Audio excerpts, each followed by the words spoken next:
Soal makanan, ada satu pertanyaan yang cukup sering ditanyakan oleh orang Kristen. Gak sedikit juga yang bahkan memperdebatkannya, yaitu apakah orang Kristen boleh makan darah atau enggak. Apa kata kebanyakan orang, dan bagaimana kita memandangnya dari perspektif Alkitab? Karena itu, mari kita bahas di What About?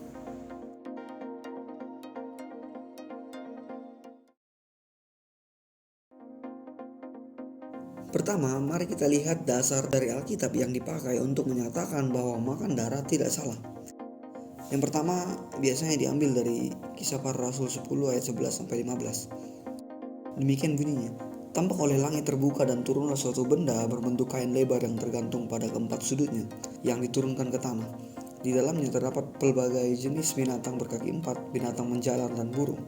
Kedengaran olehnya suatu suara yang berkata, "Bangunlah, hai Petrus, sembelihlah dan makanlah." Tetapi Petrus menjawab, "Tidak Tuhan, tidak, sebab aku belum pernah makan sesuatu yang haram dan yang tidak tahir." Kedengaran pula untuk kedua kalinya suara yang berkata kepadanya, "Apa yang dinyatakan halal oleh Allah, tidak boleh engkau nyatakan haram." Ini adalah penglihatan Petrus saat dia lapar. Ayat ini dipandang sebagai izin untuk memakan semua yang bisa dimakan, termasuk darah. Di kisah ini Petrus tidak mau makan makanan haram, tapi Tuhan Allah berkata kepada Petrus bahwa apa yang Allah nyatakan halal tidak boleh diharamkan. Dengan kesimpulan bahwa di dalam Perjanjian Lama darah termasuk yang tidak boleh dimakan atau diharamkan, dan kini Allah sendiri mengatakan bahwa Ia sudah menghalalkan yang haram itu, dan Petrus atau manusia tidak boleh mengharamkannya lagi, maka ditarik kesimpulan kita boleh makan darah karena itu sudah halal.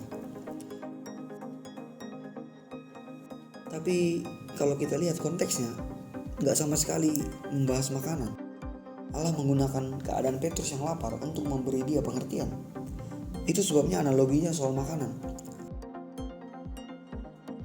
Namun di kisah ini sebelumnya, Cornelius menerima Injil.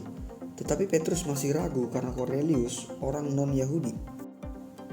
Kemudian muncullah penglihatan tentang makanan tadi, dan Allah mengatakan bahwa apa yang dinyatakan halal oleh Allah tidak boleh diharamkan oleh manusia. Ini adalah analogi bahwa kalau Tuhan sudah menyatakan bahwa keselamatan adalah juga bagi bangsa lain, maka Petrus dan seluruh orang Yahudi tidak boleh menyatakan yang sebaliknya. Jadi konteksnya bukan soal makanan haram yang dihalalkan, melainkan soal prinsip orang Yahudi yang diubahkan bahwa sebenarnya keselamatan bukan hanya bagi mereka, tapi juga bagi orang non-Yahudi. Oke, sebelumnya mari kita lanjut dulu. Ayat yang berikutnya yang biasa dipakai adalah Markus 7 ayat 18-19. Dan ini yang paling pamungkas. Maka jawabnya, "Apakah kamu juga tidak memahaminya? Tidak tahukah kamu bahwa segala sesuatu dari luar yang masuk ke dalam seseorang tidak dapat menajiskannya? Karena bukan masuk ke dalam hati tetapi ke dalam perutnya, lalu dibuang ke jamban. Dengan demikian ia menyatakan semua makanan halal." Ayat ini dipakai untuk menunjukkan bahwa Yesus berkata apa yang masuk ke mulut termasuk dimakan tidaklah menajiskan orang. Dengan demikian disimpulkan bahwa kita bisa memakan semuanya karena tidak satupun yang masuk ke mulut najis atau menajiskan. Terlebih kalimat dengan demikian ia menyatakan semua makanan halal menjadi bukti bahwa tidak ada makanan yang haram, termasuk darah, dan kita tidak salah memakan darah. Oke, dalam Markus 7 ayat 18-19, Yesus memang mengatakan bahwa semua makanan halal atau bisa dimakan. Ini tidak dapat kita bantah. Dan kemudian katakanlah juga Kisah Para Rasul 10 ayat 11-15 tadi juga bisa diterapkan atau kita pakai untuk izin makan apapun. Nah, pertanyaannya sekarang, apakah yang dimaksud boleh dimakan itu adalah semua jenis makanan atau semua benda? Kalau semua benda berarti kita seharusnya juga mau makan batu, tanah, minum air parit dan sebagainya. Itu semua tidak salah. Memang iya tidak salah. Tapi kita gak mau mengkonsumsinya sekalipun Tuhan gak larang. Kenapa? Ya jawabannya itu karena kita yang gak mau. Kita gak mau makan batu atau tanah, tapi kita mau makan darah. Jadi ini cuma soal selera dan bukan soal izin dari Tuhan. Dan kalau memang yang dibahas di ayat-ayat tadi adalah semua jenis makanan boleh dimakan, maka muncul pertanyaan lagi. Apa darah termasuk makanan? Sebenarnya kalau kita mau alkitabiah, kita juga harus lihat apa yang firman Tuhan sebut sebagai makanan. Di Kejadian 1 dan 2, sebelum manusia jatuh dosa, hal-hal yang Tuhan sebut sebagai makanan hanyalah buah dan sayuran yang berasal dari tumbuh-tumbuhan. Dan setelah manusia jatuh dalam dosa, yaitu Kejadian 3, Tuhan mengatakan bahwa daging juga makanan dan bisa dimakan. Segala yang bergerak yang hidup akan menjadi makananmu. Aku telah memberikan semuanya itu kepadamu seperti juga tumbuh-tumbuhan hijau. Dan ayat setelahnya menegaskan, satu-satunya yang tidak boleh kamu makan adalah daging yang masih ada darahnya, sebab di dalam darah ada nyawa.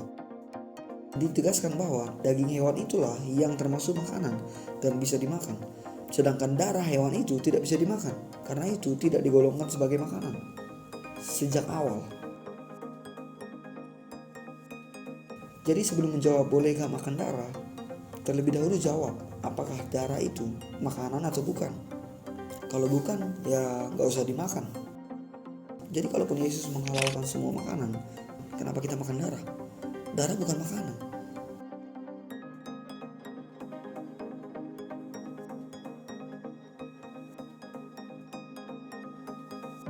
Ya karena kita gak mau makan semua itu. Jadi ini sebenarnya sekali lagi, ini bukan soal Tuhan izinkan atau enggak, tapi soal selera. Kita suka dengan darah binatang. That's it. Oke, yang terakhir, sebagai tambahan pola pikir.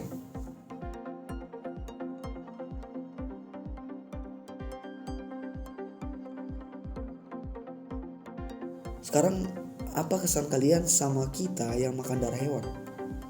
Mungkin jawabannya, iya kan itu dilumuri ke dagingnya, bahkan ada yang dimasak kok, jadi gak apa-apa toh. Oke, but coba pikir, makan daging yang dilumuri saus dan makan sausnya langsung, sama-sama gak salah kan? Gak buruk, gak jijik, iya kan? Jadi kalau minum darah binatang secara langsung itu buruk, menjijikkan, salah. Lantas kenapa kita masih makan daging yang dilumuri darah? Kan harusnya sama aja. Jadi apa jawaban pertanyaan di awal tadi? Boleh gak makan darah? Well, video ini gak menjawab apa boleh atau enggak. Tapi dari semua pemaparan tadi, coba aja renungkan dan pertimbangkan sendiri. See you di video lain dari seri What About?